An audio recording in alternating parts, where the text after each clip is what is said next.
بسم الله الرحمن الرحيم قد أفلح المؤمنون الذين هم في صلاتهم خاشعون والذين هم عن اللغو معرضون والذين هم للزكاة فاعلون والذين هم لفروجهم حافظون إلا على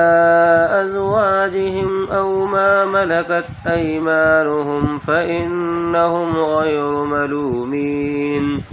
فمن ابتغى وراء ذلك أولئك هم العادون